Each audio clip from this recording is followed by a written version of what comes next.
আজকে এই দিনটি 90-এর স্বৈরাচারের পতন এবং গণতন্ত্র মুক্ত হয়েছিল। এটার যদি একমাত্র কেউ দাবিদার হয়ে থাকে তিনি হলেন আপসীর নেত্রী, বিএনপির চেয়ারপারসন, 3 বারের প্রধানমন্ত্রী দেশনেত্রী বেগম খালেদা জিয়া।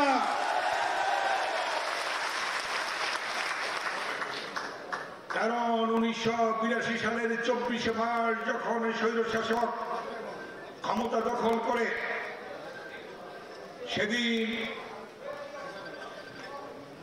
আমরা ঢাকা বিশ্ববিদ্যালয়ের করিডোর থেকে শুরু করে মিছিল বের করেছিলাম। তখন আমরা ঢাকা বিশ্ববিদ্যালয়ের ছাত্র, এবং সেই মিছিলে যখন আস্তে আস্তে ঢাকা বিশ্ববিদ্যালয় সহ সারা বাংলাদেশের শিক্ষা প্রতিষ্ঠান শুরু হলো স্বৈরাচারের বিরুদ্ধে আন্দোলন, সংগ্রাম, স্লোগান। এমনি একটি পর্যায়ে আপনাদেরকে একটু স্মরণ করিয়ে দিতে চাই, 27 নভেম্বর ছিল ঢাকা বিশ্ববিদ্যালয়ের বটতলায় জাতীয়তাবাদী ছাত্র দলের সম্মেলন। সেই সম্মেলনের প্রথম প্রধান অতিথি হিসাবে ঢাকা বিশ্ববিদ্যালয়ের বটতলায় আসেন 83 সালের 27শে নভেম্বর দেশনেত্রী বেগম খালেদা জিয়া। সেদিন আসেন ঢাকা বিশ্ববিদ্যালয়ে। এর পরের দিন 83-র 28শে নভেম্বর, একদিন পরের দিন, সেদিন সচিবালয় ঘেরাও কর্মসূচি দেওয়া হয়েছিল স্বৈরাচারের পতনের জন্য, গণতন্ত্র পুনরুদ্ধারের জন্য। সেদিন ঢাকা বিশ্ববিদ্যালয় থেকে, সারা বাংলাদেশ থেকে ছাত্র, শ্রমিক, যুবক এবং বিভিন্ন পেশার মানুষ এসেছিল। সেদিন যখন প্রথম দেশনেত্রী বেগম খালেদা জিয়া রাস্তায় নামলেন, সচিবালয়ের একটা গেট ছিল উত্তর দিকে, এখন সেই গেটটি নেই। সেই গেটের সামনে যখন দেশনেত্রী বেগম খালেদা জিয়ার নেতৃত্বে আমরা যাচ্ছিলাম 83-র 28শে নভেম্বর, সেদিন জনগণ ওই গেট, সচিবালয়ের গেট ভেঙে ফেলেছিল। যারা ছিলেন মনে আছে নিশ্চয়ই। সেই গেট ভেঙে ফেলার সাথে সাথে সচিবালয় থেকে যখন সরকারি কর্মচারী কর্মকর্তারা ওই দিক দিয়ে পালাচ্ছে, বেরোচ্ছে, এবং এমনি সময়ে এরশাদ নির্দেশ দিল টিয়ার সেল, গুলি, সেটাও যখন থামাতে পারছে না বেগম খালেদা জিয়া, সেদিন সেই টিয়ার সেলের ধোঁয়ার মধ্যে পড়ে গেলেন, মাটিতে পড়ে গেলেন এইটুকখানা রোডে। সেই ধোঁয়ার মধ্যে তাকে মহিলা দলের নেত্রী ছিল আহসানুল্লাহ বেগম এবং সালার আলী রহমান, মহিলা দলের সভাপতি, সেক্রেটারি ছিলেন তখন তিনারা। আমি মহিলা দলের নেতৃবৃন্দের সামনে এই কথাটা বলতে চাই জন্যে, সেদিন তারা ম্যাডামকে মাটির থেকে, রাস্তা থেকে তুললেন ধোঁয়ার মধ্যে, মুহূর্তের মধ্যে। তখন তার এত মিডিয়া ছিল না, বেশি আসলো বিবিসি, ভয়েস অফ আমেরিকার সংবাদ। এরশাদ কারফিউ জারি করেছে 3টার সময়। কারফিউ জারি করার সাথে সাথে এই প্রথম সচিবালয় ঘেরাও কর্মসূচি, 82 সালের 24শে মার্চ ক্ষমতা দখল, 83-র 28শে নভেম্বর এই আন্দোলন শুরু হয়ে গেল। বেগম খালেদা জিয়া নেতৃত্ব দিলেন সেদিন। সাথে সাথে কারফিউ জারি করার পরপরই পাশেই ঢাকা বিশ্ববিদ্যালয়ের এফএইচ হলে ম্যাডামকে আমরা নিয়ে গেলাম। নিয়ে যাওয়ার পরে কিভাবে যাবেন, গাড়ি নাই, সমস্ত রাস্তা খালি। ঢাকা বিশ্ববিদ্যালয়ের ভাইস চ্যান্সেলরের গাড়ি এনে আমরা ম্যাডামকে পৌঁছে দিলাম বাসভবনে। এই যে কারফিউ শুরু হলো, আন্দোলন শুরু হলো, চূড়ান্ত পর্যায়ে যখন 1986 সালে এরশাদ বিদায় নেবে, ঠিক সেই মুহূর্তে এরশাদের সিংহাসন প্রকম্পিত, কাঁপছে, থাকবে কি থাকবে না। সেদিন চট্টগ্রামের লালদিঘির ময়দান থেকে আজকের অবৈধ প্রধানমন্ত্রী শেখ হাসিনা বক্তৃতা দিলেন। এরশাদ নির্বাচনের ঘোষণা দিয়ে দিল। ওনার সাথে কথাবার্তা বললেন যারা এরশাদের সাথে নির্বাচনে যাবে, হাসিনা বললেন তারা জাতীয় বেঈমান হিসাবে চিহ্নিত হবে। মাত্র 24 ঘন্টা পরে উনি চিটাং থেকে ঢাকায় আসলেন। ঢাকায় এসে রাতের অন্ধকারে এরশাদের সাথে লং ড্রাইভে গিয়ে কোটি কোটি টাকার বিনিময়ে নির্বাচনে ঘোষণা দিলেন উনি নির্বাচনে যাবেন। মাত্র 24 ঘন্টা পরে কিন্তু এই ঘটনা। তখন বেগম খালেদা জিয়া ধানমন্ডি 27 নম্বর বিএনপি অফিসে গেলেন। দেশি বিদেশি সাংবাদিকরা তখন প্রশ্ন করলো, নেত্রী 15 দলের নেত্রী হাসিনা তো নির্বাচনে চলে গেছে, আপনি তো 7 দলের নেত্রী, আপনি যাবেন না? তখন বেগম খালেদা জিয়া উত্তর দিয়েছিল, এই ঢাকা বিশ্ববিদ্যালয়ের 83 14 ফেব্রুয়ারি যারা শহীদ হয়েছিল, জয়নাল জাফর, দীপালি সাহা 3 জন, উনি সেদিন সেই দেশি বিদেশি সাংবাদিকদের প্রশ্নের উত্তরে বলেছিলেন, আমার ছাত্র জয়নাল জাফর, দীপালি সাহা ঢাকা বিশ্ববিদ্যালয়ের ছাত্র, তারা রক্ত দিয়েছে, তাদের রক্তের সাথে বেইমানি করে আমি বেগম খালেদা জিয়া নির্বাচন যেতে পারি না।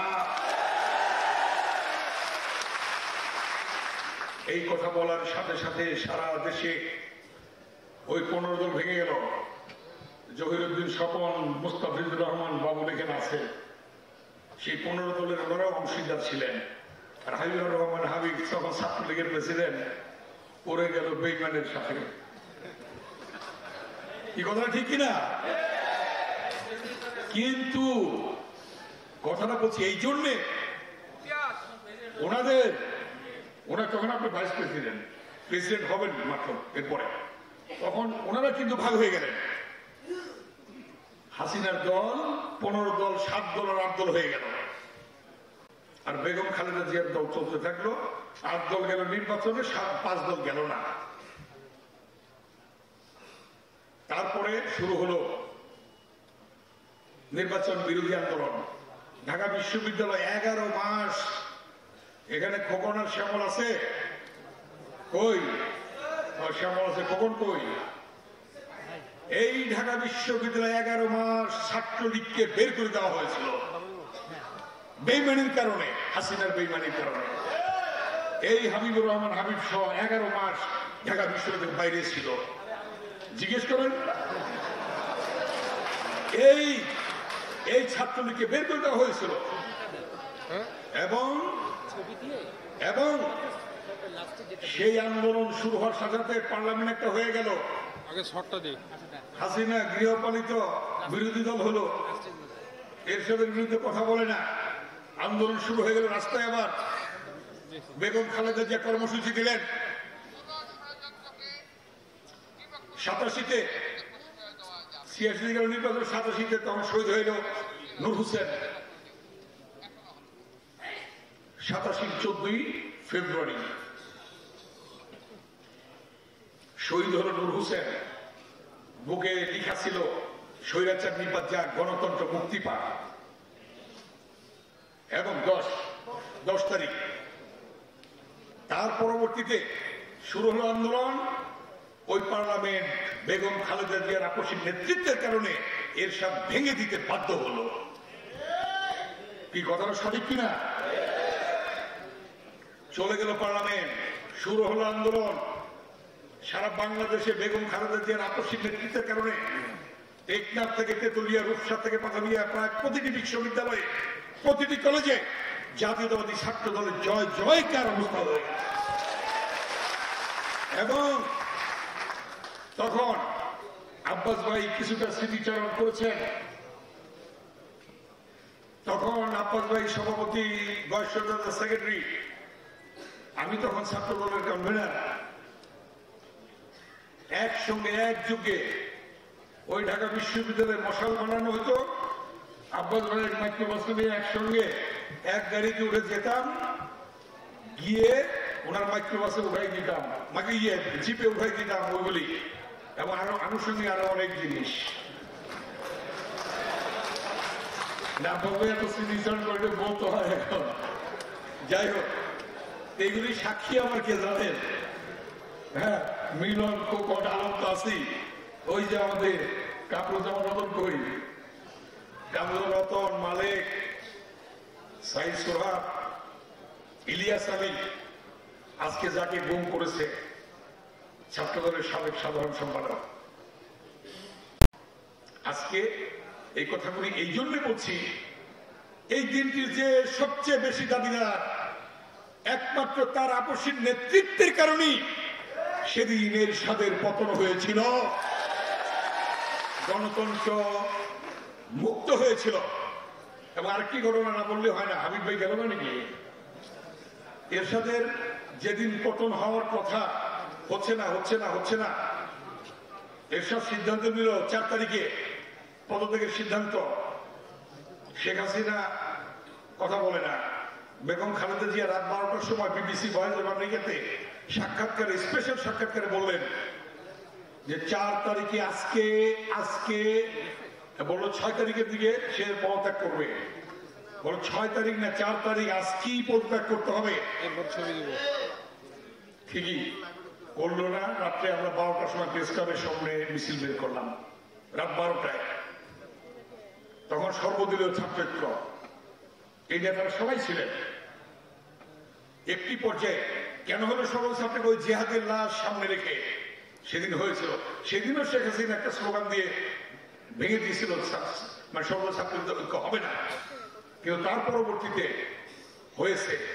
অবশ্য হাবিবুর রহমান হাবিবের আন্তরিকতার কারণে সেদিন ছাত্রদল, ছাত্রলীগ এবং ওই যে জহিরুদ্দিন সমন ছাত্র মোর্চার সভাপতি, নাজমুল হক প্রধান, জাসদ ছাত্রলীগের সভাপতি, মুস্তাফিজুর রহমান বাবুল সেদিন ছাত্র ইউনিয়নের সভাপতি, তাদের আন্তরিকতার জন্য এটা হয়েছিল। এবং প্রথম সর্বদলীয় ছাত্রদের মধ্যে আহত হয়েছিল জহিরুদ্দিন স্বপন।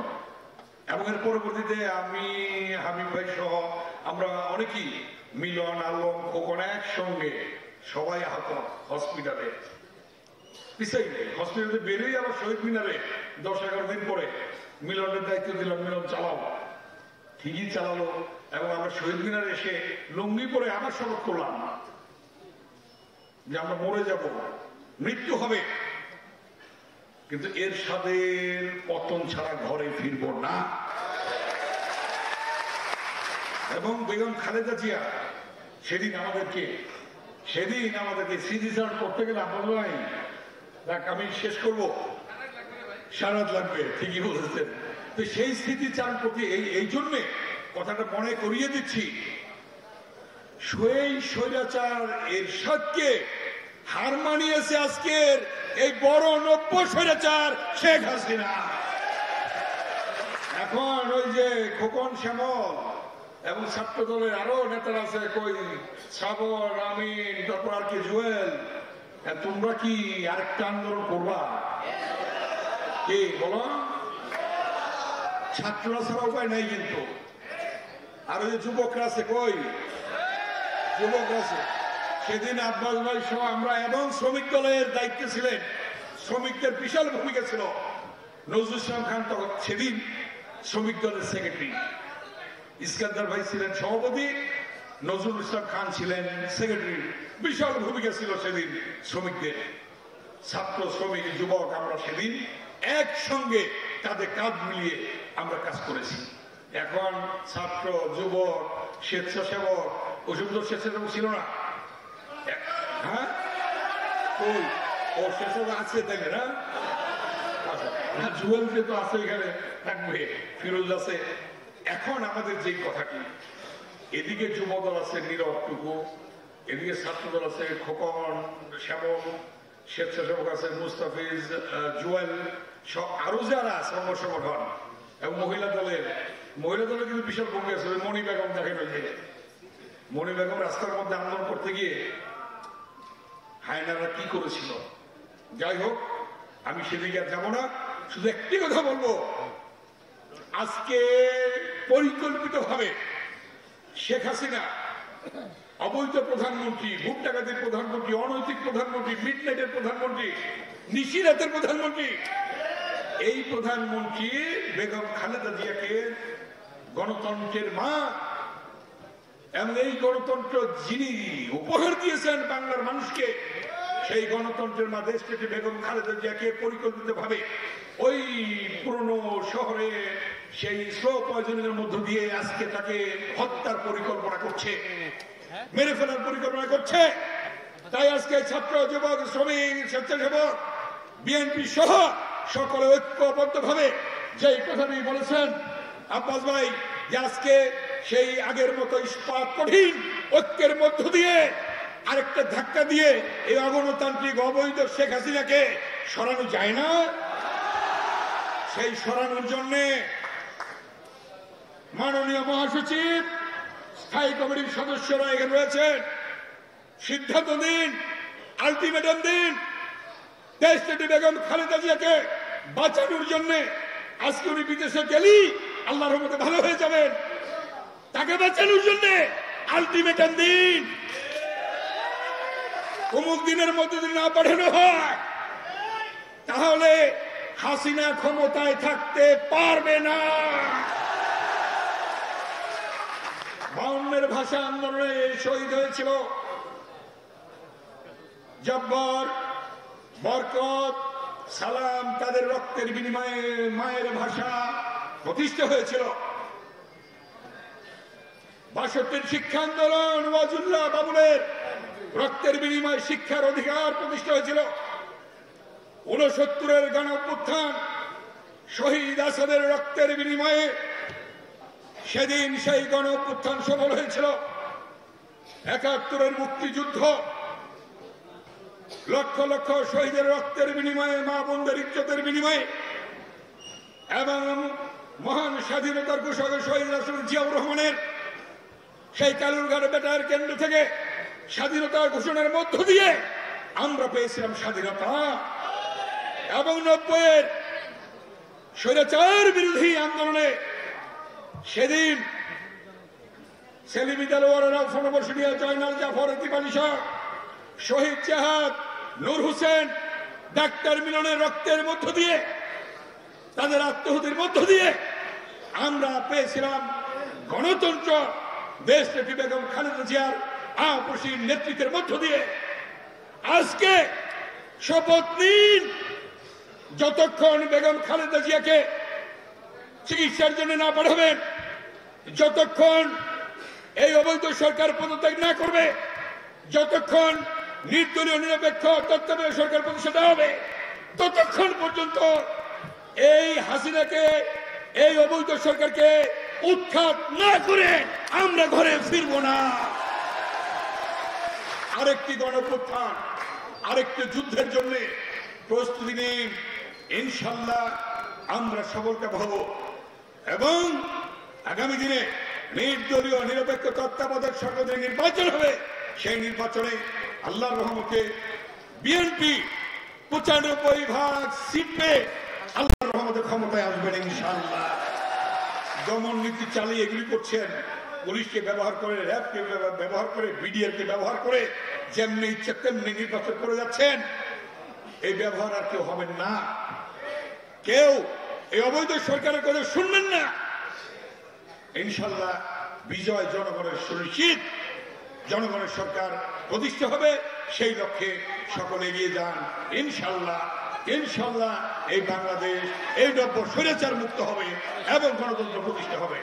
এবং যেটা আব্বাস ভাই বলেছেন, সেদিন যারা আন্দোলন ছুরিকাঘাত করেছিল ওই নিরীহরা এবং যারা বহিষ্কার হয়েছিল, সেদিন আমার সভাপতিত্বে ছাত্রদল আহ্বায়ক হিসেবে বহিষ্কার হয়েছিল। আজকেও যদি আপনাদের কাছে আমার বিনীত অনুরোধ থাকবে, রাস্তায় আসুন। ইনশাল্লাহ সকলেই আজকে একযোগে একসঙ্গে আন্দোলনে নামবে, এই প্রত্যয় ব্যক্ত করে সকলকে ধন্যবাদ জানিয়ে, এবং আমার সাথে স্লোগান একাত্তর দিচ্ছেন, একটা স্লোগান দেন, মুক্তি মুক্তি মুক্তি চাই, মুক্তি মুক্তি মুক্তি চাই, মুক্তি মুক্তি মুক্তি চাই। আসবে ফিরে বীরের বেশে, তারেক রহমান বাংলাদেশে। ধন্যবাদ সবাইকে।